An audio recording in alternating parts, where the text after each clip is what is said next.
Okay, good afternoon, everyone, and welcome to today's panel discussion on best practices for student support. I'll be your host today. My name is Todd Boutte, and I have three panelists joining us here shortly. I'm going to do a little bit of an introduction so we can give a few more of our audience members some time to join. And I wanted to point out today, actually, we're going to specifically focus our conversation around at-risk populations. And so we're going to get into a little bit more discussion about what the at-risk populations at each of our panelist institutions might be. And I'm actually going to solicit some feedback here from you as audience members in that regard as well. So let's just go through a couple of introductory pieces and some housekeeping items. So nowadays, I think everyone is very familiar with Zoom's functions, but I wanted to point out something unique to a webinar. All of you should have controls in your meeting panels below that offer you the ability to do Q&A and chat. And I would encourage you to take advantage of both of those features during this discussion. So please use the Q&A if you have a specific question you'd like our panelists to address. I'm going to keep an eye on that, and the panelists are free to answer along the way if they choose by way of speaking or typing back to our audience. Everyone will be able to see those responses. And then also you have the chat feature. So if you'd like to make a comment or provide a quick little bit of feedback, I would encourage you to please go ahead and do that as well. The panelists and myself can also see the chat and can dialogue with you that way as well. We have quite a few topics to discuss, so we're going to jump right into it shortly. But since I'm speaking to our feature set here, one of the things that was brought to attention by one of our panelists is we'd love to solicit some instant feedback from you all in the chat about what your definition of an at-risk student or student population is. So that could be your own personal definition or your institutions or your departments. If you guys could start throwing those out in the chat, we'd really appreciate it. We're going to use that to kind of assist our conversation today as well. Now, the reason you're really here is to hear from our panelists. So I'm going to jump right to that introductory step next here and let you all get to know everybody. If I can switch cameras, excuse me.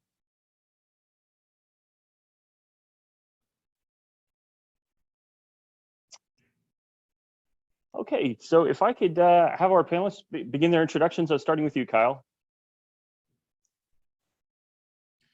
Thank you so much. Good afternoon, everyone. My name is Kyle Ethelbaugh. I am the Director of College Programs here at the Center for Academic Enrichment and Outreach at the University of Nevada, Las Vegas.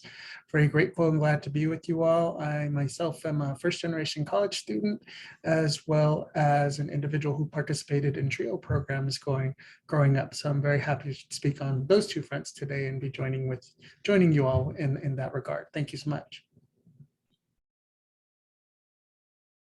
Margaret, off to you, please. Oh, Margaret, I'm going to unmute you. Hold on.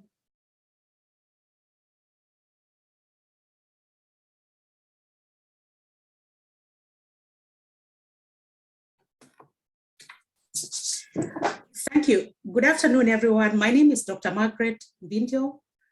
I am an assistant professor at Millersville University. It's in Pennsylvania.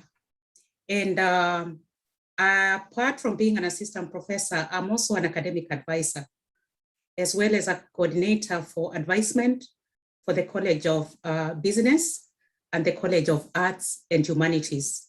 And I'm very passionate about at-risk populations and their success. Thank you. Thank you, Margaret. Last but not least, Bernie. Good afternoon, everyone. It's a pleasure to be with you. I'm Bernie Rowan. I'm Associate Provost for Contract Administration at Chicago State University and a Professor of Political Science. During my time at Chicago State, a PBI, and predominantly first-gen serving institution, I've also been a Director of Advising and worked with curriculum, assessment, and a variety of student support services. Great, thank you, Bernie. All right, so I'd like us to move on to our first question here, as well as add one more little bit of housekeeping. So I'm going to keep our questions down on the screen below me, and just to let our audience know, this will all be recorded and we will share the link with you all after the session is over. And we'd encourage you to pass it on to your colleagues and hopefully share some of the great things we're going to learn here today. So if we get started, I'd like to hear from you all on what do you think you see as the unique challenge or limitation for keeping this group of population, so this this group of at-risk students engaged and then persisting on to graduation and ultimately success. Anyone can jump in on that first. We don't need to follow a rotation. Well, it's Bernie Rowan. I'll go ahead and share. Among variables responsible for at-risk students not persisting to graduation, the chief ones are finances and then family events. I also think there's a lot of noise in our world because information is so readily available. I think that American students and perhaps those in the wider world see everything as possible. This also creates a lot of pressures. So the biggest challenge is to keep the student engaged in the learning enterprise through a variety of curricular and co-curricular supports. And to add on to that, I belong to that kind of population of students myself. And I know for sure that how the university prepares itself to wait for these students and the kind of supports they have in place for these students to succeed is very important. Because if students are admitted into the university, they are at risk, they have all these challenges, and the university is not positioned in a way that they can be supported to succeed. Those students will be at risk of dropping out or just leaving. So I agree, definitely finances, very important, because without the finances, nothing can go on. But the university has to be at a position that they have every resource available to support the students they are bringing in. And if students feel supported, they are likely to persist, because that means someone somewhere cares enough to share with them some resources. Someone cares enough to find out how the student is doing on a daily basis. Maybe our offices, these students are going into academic advising and so on. Are they welcoming? How is the classroom climate? Is the professor willing to work with the student wherever they are? So that's really very important. Thank you.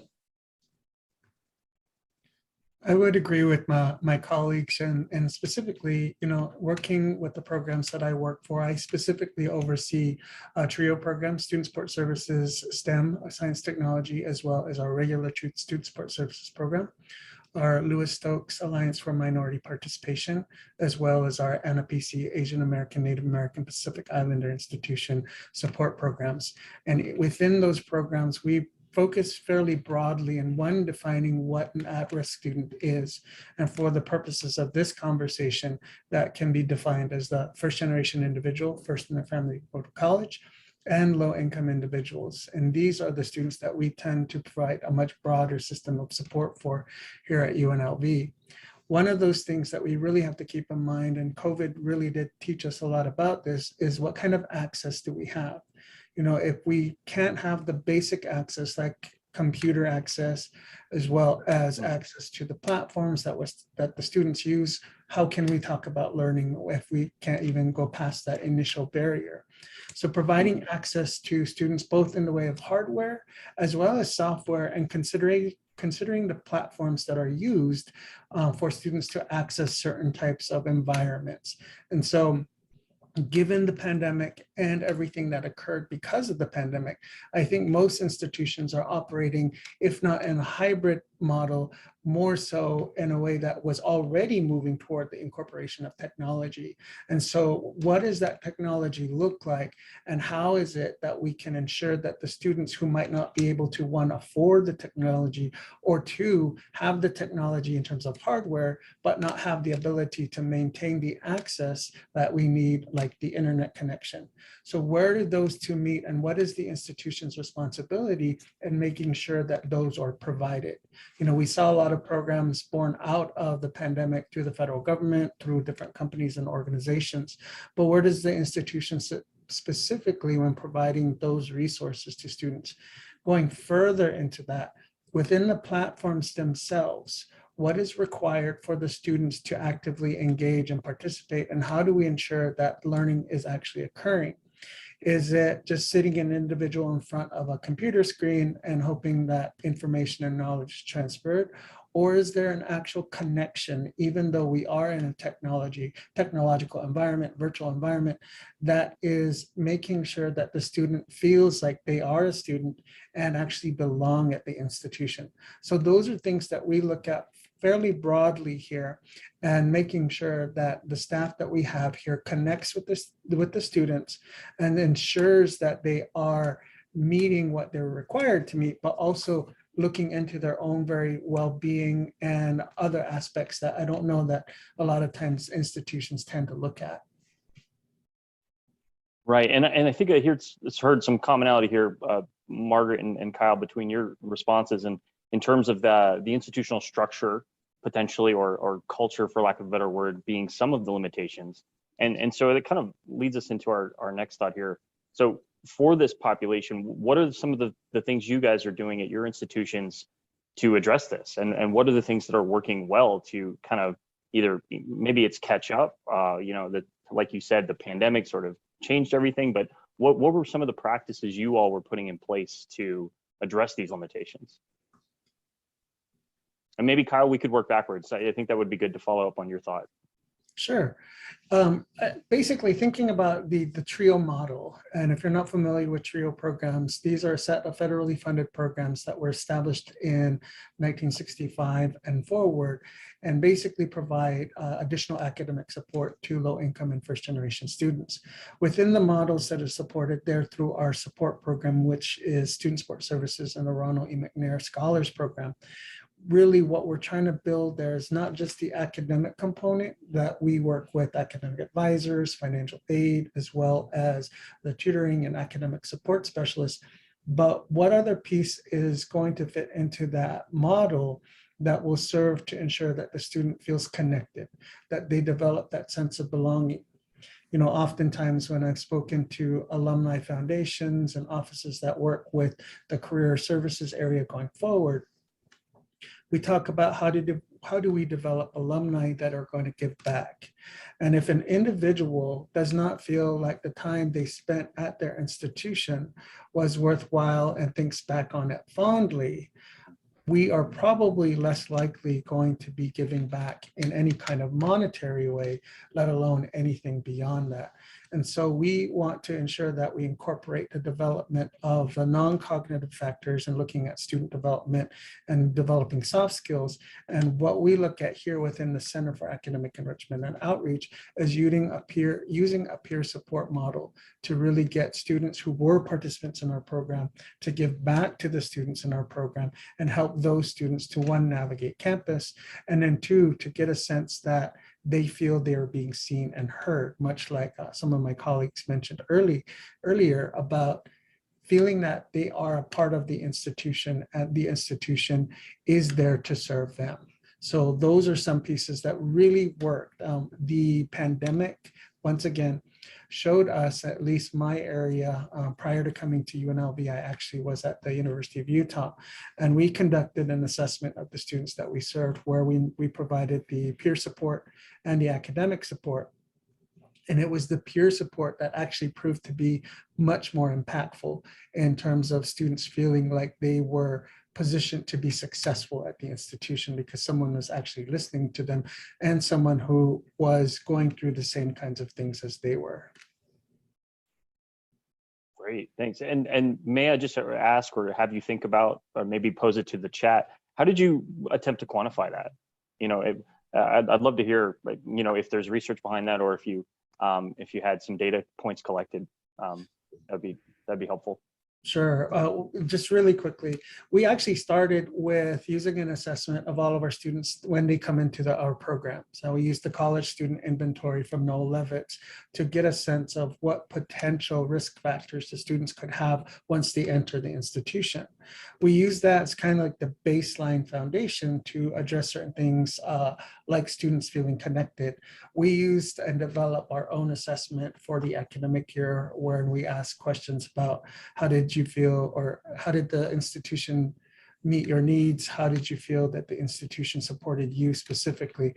And that was in tandem with the institution itself, where we were able to collect a little bit more detail about the students, where they came from, and then how they felt that they were being supported through the pandemic. So it's kind of a mixture of collaboration with the assessment areas within the campus, but also looking at what we were already gathering and seeing whether or not we were able to address some of those potential risk factors.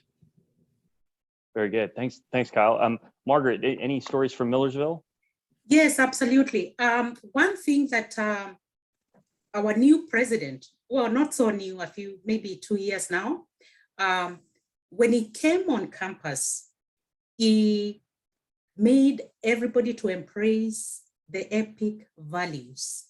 And EPIC values simply mean exploration, public mission, professionalism, inclusion, integrity, and compassion, and especially compassion. And that has been the driving force within the campus for everybody to be compassionate. Compassionate with the students we serve, think about their journeys, and try to imagine where they are coming from and some of the things the students go through or have gone through. And really, after understanding where these students are coming from and their journeys, some of them, at-risk students, may have families. Some may be having, working 3 jobs. And so the push by our university has really, really helped, because it has been embraced by faculty, it has been embraced by staff, and there is compassion. People are more willing to help students. They are more willing to stop and really, have a short conversation with the students and just try to find out, how are you doing? Especially now that we are back on campus, after the pandemic, engaging students with conversations, just talking to them. How are you doing? Is there anything I can do for you? That kind of, those kind of conversations really make students feel like somebody cares, So there's a big push about really caring about the students, being professional in the way we relate with the students, including everybody, in whatever we are doing, and realizing, especially for faculty, that students learn differently. And is there a way they can, incorporate differentiated instruction in their classrooms so that every student is catered for? Because again, students learn differently. And as a faculty member, you cannot expect your students to be at the same place. Students, learn differently. So there's that big push for everybody on campus to really care and to be compassionate. And that echoes NACADA. NACADA is the Global Association for Academic Advising, and their core values encompass caring, being compassionate, stopping to think about the student, not about what you are talking about, but about them as human, because some of our students are coming to us with all sorts of challenges. Some have not had breakfast because they just didn't have money to buy breakfast. Some have no books. And so when you know that, what do? Are you willing to help the student, maybe by recommending a resource, even open book resource, that is now very prevalent in universities, open, book resources and things like that. So there are many things that we can do as professionals to support our students. And again, at-risk students are many different types, all sorts of students. We can list them, there are many, many different types of students. And depending on the kind of riskness, how can you help them? Is it, are they at risk because of finances? Are they at risk because they have a family? Are they at risk because they are on academic probation, or they were on an, academic warning, or they are just, at a place where they are just about to drop out of school because of mental issues? There are so many different types of risk behaviors that can affect students to fail or to move away from the university. Thank you. Thank you, Margaret. Thank you. Bernie, anything to add here? Well, I think what Kyle and Margaret have both said, in a way, is a university is a community, or what sometimes at my university has been called a communiversity. And I think it's ever more challenging. Certainly some institutions have a lot of resources, others are low resources institutions, such as mine.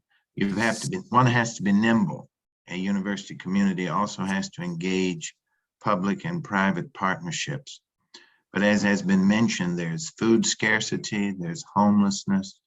We ventured into having a food pantry, working to find housing for students, sometimes allocating seats in our residence hall for the purpose temporarily. I certainly think students are of many kinds, as Margaret mentioned. So evening and commuter students need services. Most accrediting bodies require that online students receive the same kinds or analogous kinds of resources. So at-risk students, as the chat have mentioned, it's not always about resources. It can be about academic abilities. So it's great to catalyze close and intrusive advising. Just like many enrollment funnels are about intentional touches, those continue and should develop through the life cycle of the student. So how many times does an advisor reach out to the student in a semester? They have to do it in the way that they can get to the students. That may be phone, in person, a text, a chat online. There's all kinds of ways that have to be looked at. And Kyle was mentioning technology. In the classroom, I think tutoring, peer-based mentoring, learning assistant programs to reduce D's, F's, and W's in those critical early courses are all keys. Having a coach, just like the student athlete, someone that says, get with it, or I'm with you, to put the hand around the shoulder is needed. That can be someone on an advisory board. It can be a faculty member. It can be someone who's faculty or staff and isn't teaching the student. It can be someone who might be in a related career experience or an alumna. All of these are key. Books and all the things that cost money, transportation, childcare. These are stumbling blocks for many students to succeed. And so addressing those in various ways becomes critical. And I think those are the things that come to mind. Thanks, Bernie. And I was a member, speaking, or sort of back to Margaret's point, I was a member of NACADA for about 10 years.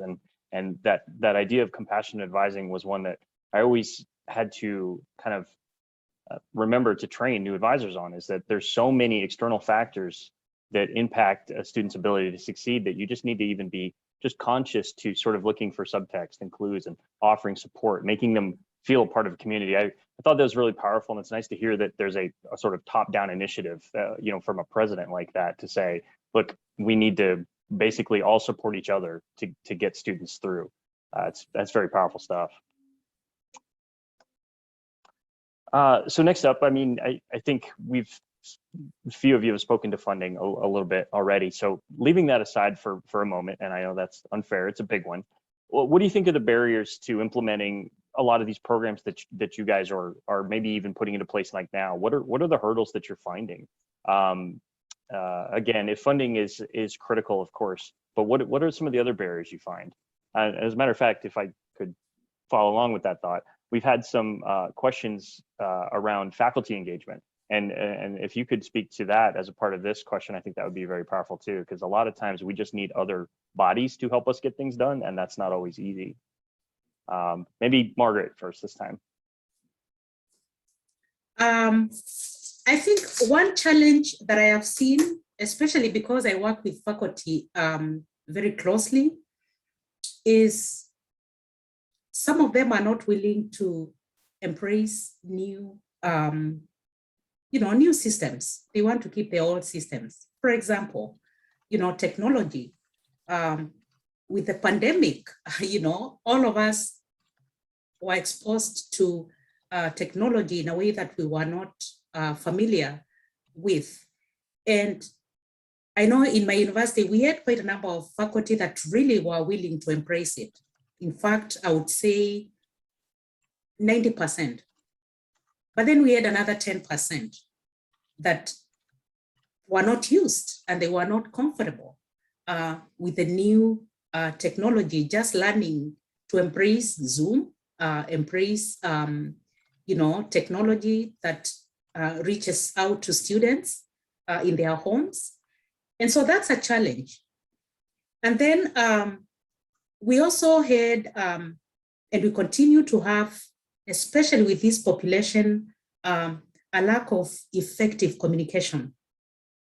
One thing that I forgot to mention is that it's a big challenge and even a barrier if a student does not know how to read the degree audit, or the university does not have in place a curriculum for a certain major, a recommended academic plan for a certain major, so that a student knows, if I take English Communication 100, English 110, Math 101, those are the basic courses that I need to take the first semester, because very soon, those very courses are going to be prerequisites for other courses.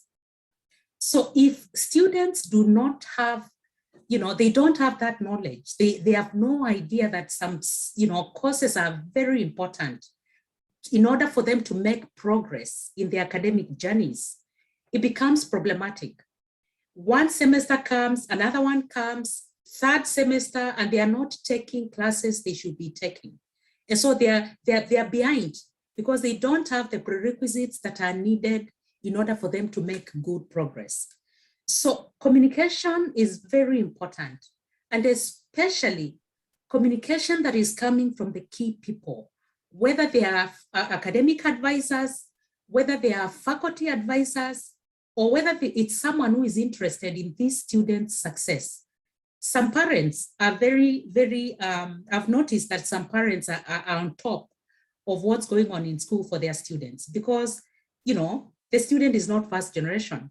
Their parents have gone to college and they understand this college legal. They know what an academic degree audit is, and they can actually read it and advise the student, especially if the student is not able to get the academic advisor in good time. So we have quite a number of challenges, and especially communication is key. And then we also have faculty that are stuck in their old ways. Again, they don't want to embrace the compassion. They are not compassionate. If a deadline, they've given a deadline, it is the deadline. They don't care whether that student has a genuine reason. And these are challenges. And we have to find, it's a continuing discussion. We have to find a way of talking to faculty to be willing to work with the student. Again, I talked a little bit earlier about differentiated instruction. because students don't learn the same way. And it's important. I know as a coordinator for advising in 2 colleges, one thing that I'm doing is to just offer myself there through the Center for Academic Excellence, you know, to come up with sessions that target different, you know, needs, especially faculty needs. So it's really very important for us to find ways of talking about these things and really talking about them, not once, not twice, but finding ways of talking about them. Thank you. Excuse me. So Margaret, as just one piece of follow-up there, do you find your university to be responsive in your, like if you ask for assistance in communication? I mean, I've found that occasionally it can be hard to get things like a direct contact with students, or, you know, even just email distribution lists, or they put you on a schedule when you want to get out your newsletter and it's not timely enough. You know, is your university responsive in helping you communicate? They really are. We are now decentralized advising. We have a decentralized advising model, and each advising center has a faculty who is in charge, and that faculty has access to all the emails for students in that college, and they can basically send emails to all the students at once. Now, we all know as educators that not all students are reading emails. So again, we have to find ways. What are those ways that we can utilize to reach our students? I know for all my students, I have their cell phone numbers and I use them. You know, if I need to call a student, I will call them. If I need to text them, I will also text them. I think we have to find ways of communicating with our students. Again, we know they are not reading emails, even though we are reading, you know, we are sending those emails, but some of them don't just read them. So what else can we do to make sure that we reach our students? Yep, I have a lot of history with that one myself. The university would tell you that email is the only official way of communicating with the students when they have a bill due or something, but you know, in reality, sometimes it means you need to go to their classroom and pull them out, but that's not technically official, I suppose. So Bernie, any thoughts on any barriers you've had to deal with implementing kind of your solutions to these problems? Well, I think Margaret has done a good job of explaining many of them. I'd just add 2. One is something in the area of underpreparedness and lack of experience. And the second is related to it, the need to take although it may be sustained, leap of faith. So many students come to university having not been prepared. And that could be something like writing or numerical skills. It could be that they did not have the time in their home life, their personal life, to devote to studies, because it takes time. But I generally feel that many first generation or at-risk students don't have the idea that taking these services, looking for them, using them is okay, is cool, is good. It's actually necessary. But one of the barriers is students and people today want to assume a cloak of invulnerability, or I'm above help. We all need help. And we all help one another as we realize that. So underpreparedness can be academic. It can also be about andragogy. It can just be it can just entail not having been somewhere and knowing that the pathways that are laid out are things that one can use without stigma. And that's where faith comes in. You know, I'm Kierkegaard. I studied a little bit, either or, taking a leap of faith. How do we catalyze the energies and sympathies of students? If it's a matter of will, or is it a matter of finding their passion? I think that's what I'd probably go with. And it's our role, the human capital of a university, whatever the level of resources, to catalyze those leaps of faith. Because getting through a university for at-risk students is going to require growth, starts and stops sometimes, but also a sustained passion that I'm going to make it. It's like that old sign that said, you know, success is 10% aptitude and 90% attitude. Higher ed professionals and systems need to bolster the attitudes as we work to develop the aptitudes. Great. Thank you, Bernie. Kyle. Thanks. I agree with my colleagues there. You know, one thing I was thinking about as Dr. Rowan was speaking is the tendency now, especially with technology being what it is, to encapsulate what we're supposed to get from the institution into a piecemeal morsel. You know, can I Google it? Can I get it that quickly? I need it now and I need it to be done, versus I am actually a part of the experience.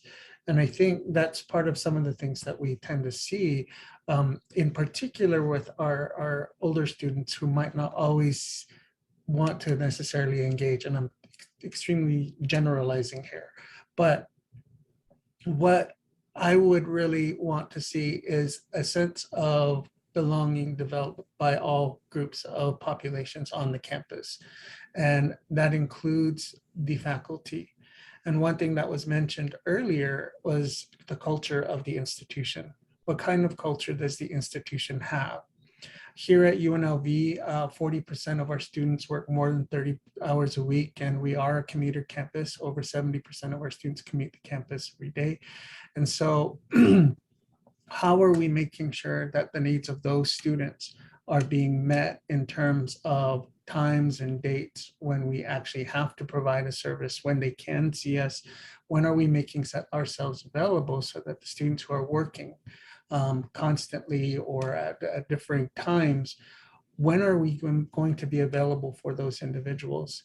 The other piece that I thought is interesting here at UNLV is we are part of a formal initiative that was established by our hierarchy.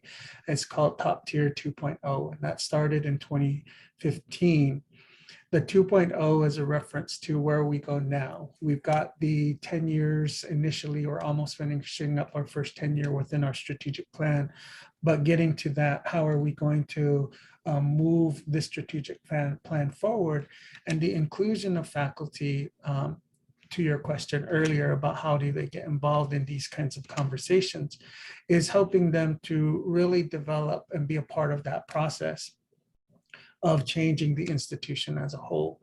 And so that's really, I think, a big part of what has been happening here at UNLV, getting them to see where we want to go and actually being a part of the drivers for that change, and then making sure that all of us are moving forward to that place that we all strive to be, and in the process, meeting the needs of the students where they are. Especially, it is very important in this whole grand scheme of things. So thanks.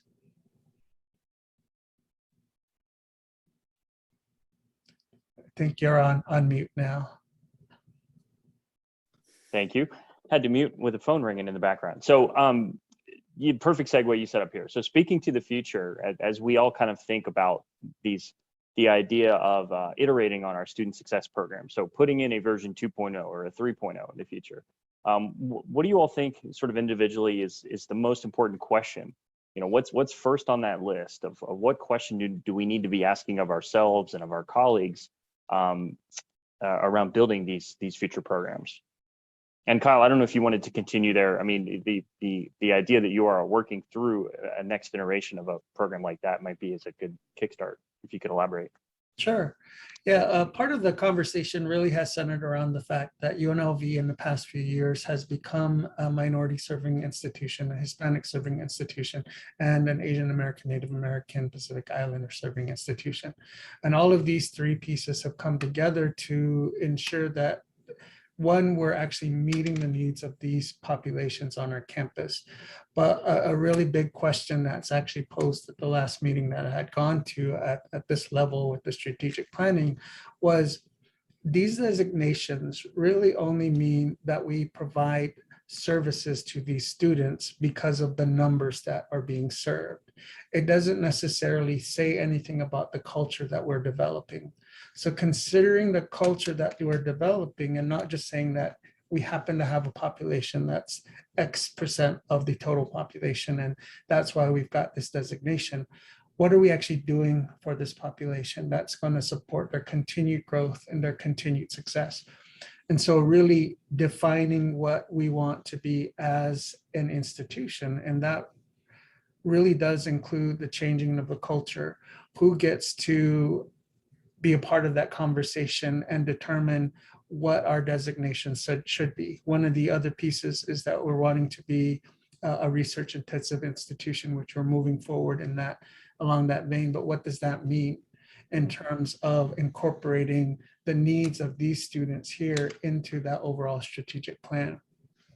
And so I think that's really where we are as an institution, just really framing that piece to ensure that, one, as a collective, we're talking about that because we have the perfect opportunity now, given the strategic plan.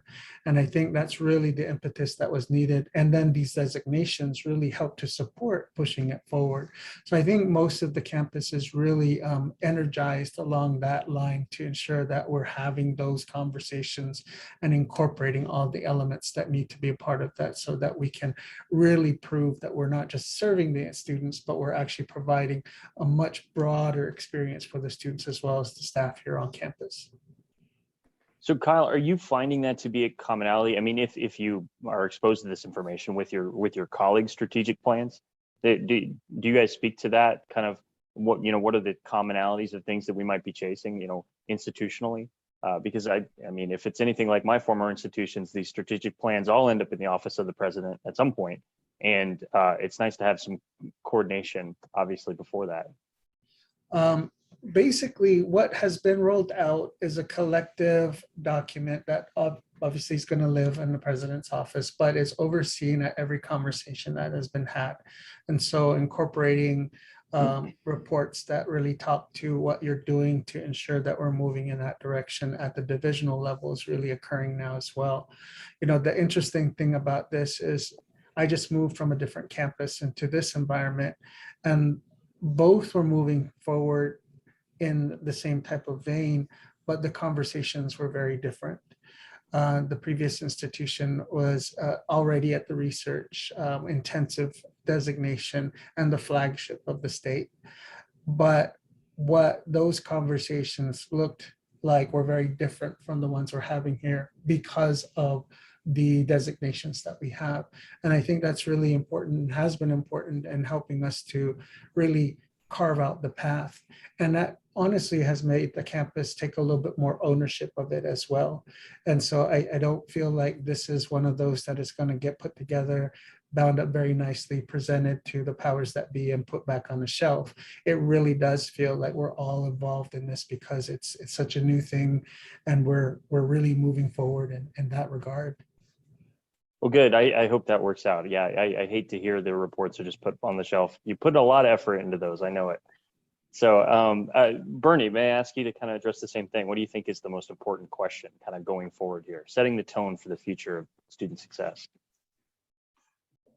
Well, I really would say on reflection that it's advocating for higher education. I believe that the next several decades are predicted to see fewer students going to university because of demographics. But to me, I don't see anything that suggests there's anything like the national commitment to everyone, or most everyone, having the opportunity to go to college or university. At the same time, the cries about affordability and the value for money, perhaps in particular for publics, which we have to say educate most of the students at the end of the day and bring those who are at risk across the finish line, not completely, but as part of their core mission, most consistently. It's becoming ever harder. So I don't know that we're there yet. We are, as we all know, and it's not the end of the world, it's a context, a divided nation, urban, rural, Democrat, Republican. Until we reach a place where higher education is seen as a priority, kind of akin to what people used to talk about as 8th grade or high school, and those are still issues too. We're not going to get past the idea that, well, you need all these services and supports. It's already so expensive to send my daughter, my son to college or university. They just want more money. You know, let's cut some more positions. Let's just hold funding at flat levels. So I think it's something in there, and it's not just about the money. It's about the valuation of higher education as an investment for the future. And what the adults today need to think about is, and those who are coming right on the line behind us, it's going to be ever harder for our children, grandchildren, and great-grandchildren unless we do something drastically different. And nobody's talking about it that way that I read. Yeah, this is tangential to a conversation I had with a colleague just this morning.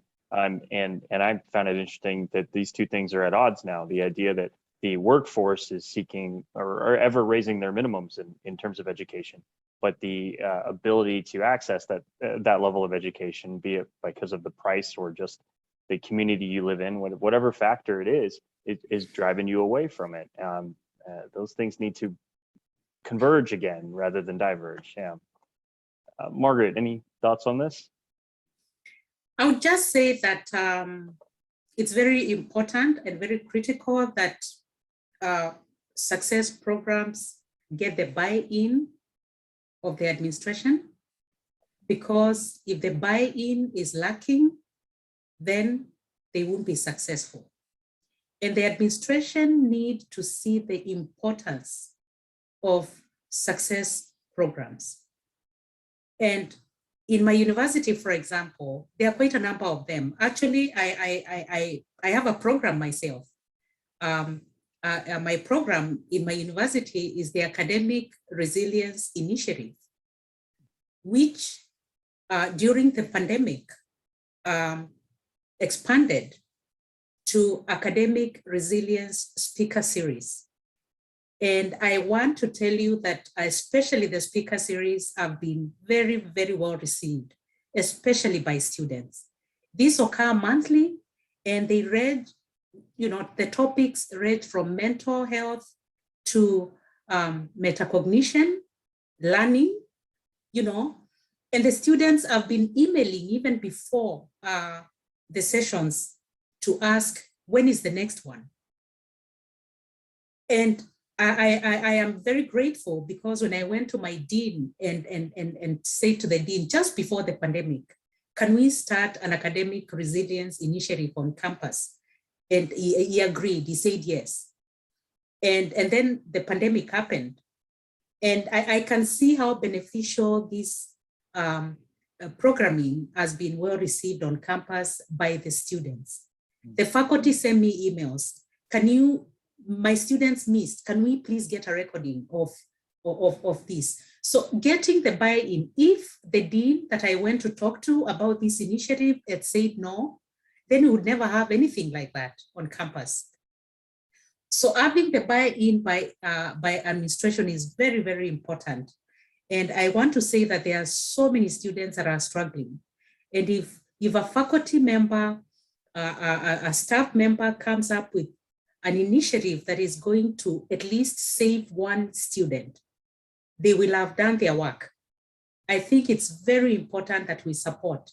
And I know money is a challenge, but we can look for ways of still reaching out to students with a non-cost or low-cost programming for students.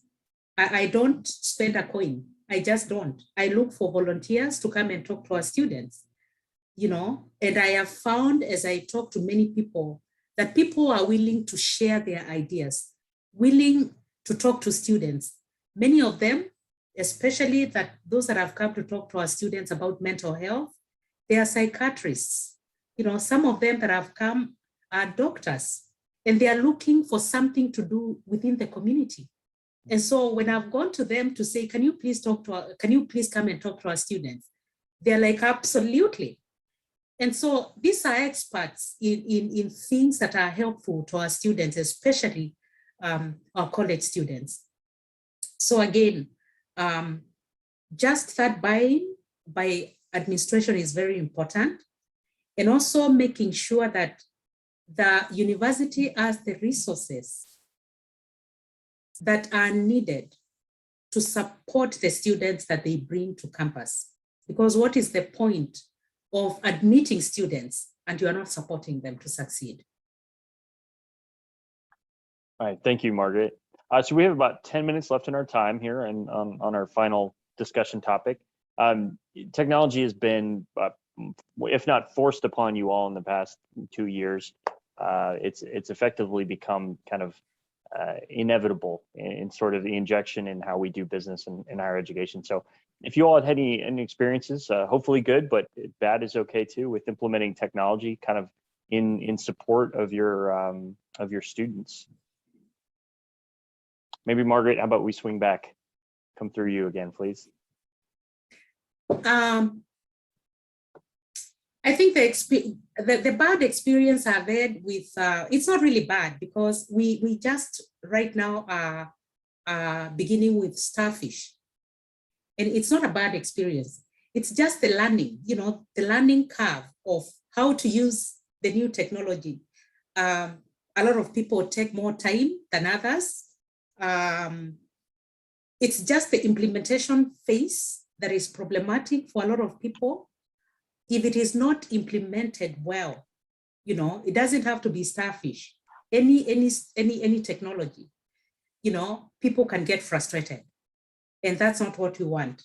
You want people to embrace the new technology and really use it for the good of the students. In our case, it's a slow process, but we are getting there. Thank you. Yeah, that's a great point. I mean, if your staff and the folks that are supposed to advocate for a technology have trouble implementing it, the students are just going to be as lost, if not more, because you can't sort of explain the use case or explain the need to use a particular technology. Of course, Bernie, any thoughts on implementing these technologies? Well, I do think technology is a critical resource, and it's also an expectation. Everything should be immediate, 5G, and intelligible right there on the screen. And I think that's the promise. And when it works, when it's installed correctly, when the users are given training or the ability to get help, technology is wonderful. And when those things aren't present, it's awful. It's worse than not having it at all. So there are higher expectations with technology-based solutions. And I also think higher possible gains in student satisfaction and learning. The other thing is, I believe organizations and really the main providers need to think about intrusiveness. Currently, one of the things that I guess it's a pet peeve is on many organizations have to guard data, but I find it just bizarre that I have to have someone install a printer driver on my computer and for my own home with a laptop. So I guess the way to clean that up is the security world is not really the key. It's perhaps, well, it is necessary. But when we get into protocols over people, which is sort of what a lot of us have been saying in different contexts, IT's promise and value is diminished. And we're not even necessarily there with our protocols, but we're very good about intrusiveness all over the place. I call it a form of 9/11 post-traumatic stress. And we're dealing with it all the time, trying to get help. So technology has to provide help, and it shouldn't be so intrusive and security driven that it's sort of like makes people want to throw their hands up. Right. The technology is there to help you do your job, accomplish your mission, and kind of be in support of this rather than the point of your whole day. Agreed. Kyle. I struggled where to go with this one for a number of reasons. And part of that is the fact that, as I've indicated, I've overseen outreach and support programs that are very specific. And the programs I oversee are federally funded. And so our funding source doesn't come directly from the institution. And I've always worked in this environment. And so prior to the pandemic, it was very difficult to get the buy-in from the institution because we weren't a part of the institution in the sense of we had shared funding lines. And because of that, it was very difficult to get technology because we didn't necessarily fit that mold. There was the bureaucratic administrative process looked different for our programs than it did for the rest of the campus community. So in that sense, our academic support program within our unit really was trying our best to stay in line with the rest of the institution. But the pandemic happened and that changed the game completely. And so we were able to get what we needed in the past in order to really provide the services that we need, that both my colleagues have mentioned, to ensure that we are also delivering those services that are much needed, that will support the success of the student and the institution as a whole. So that's basically been my experience. And how do we make sure that we don't go back to those silos? And fortunately, my thinking is that we won't, because we now have been exposed to the possibilities that we can have using technology to really enhance what we do and really make sure that we're providing the services that we need for our students. So I think that still does deserve some more conversation with the powers that be. However, I think we're in a much better place to say, you know what, we've all been there. We're all in this place now with the pandemic, and it's really been quite helpful to actually push us forward to get what we needed to be able to provide services for students. And that's great to hear. I think this is one of those areas where as much bad has come out of 18 months, 2 years of this the kind of speed at which the university is willing to sort of adopt new technologies. We've been hearing more of those stories lately, and I think that's great because a lot of us in those in these leadership roles, whatever it might be, we've adopted technology much faster than our institution was willing to do it. So it has sped them up, I think, in a good way. Now, with just a couple of minutes left, I wanted to ask you all if you had any parting thoughts, of course, but also to our audience. We have a few unanswered questions and some other things that I want to address as follow-up. So when you all hear from this, you're going to have a recording of the video come out to you, and we'll have a blog post with some of these questions that weren't fully fleshed out. I'm going to send them back through our panel, and we'll get those questions posted online along with the recording here during the week. But thank you so much to our panel members here. I really appreciate this discussion, and thank you so much to our audience. So if I could ask any of you have any parting thoughts, feel free. Otherwise, we can sign off. It's been wonderful and great that Evan 360 and the team put it together. It's been a privilege to visit with Margaret and Kyle and the wonderful participants. Thank you all. I echo that as well. Thank you all for allowing us to have this conversation, and thank you for including me. Very much appreciated. Thank you, Kyle.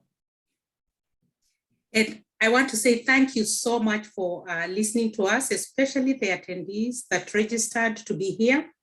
And I know you are here because you are wanting to be probably better at what you do. And I would say that it's really very important for us to keep what we are doing and to really think about the students we are serving on a daily basis, and to know that they are there so that someone can really take notice and help them as much as possible.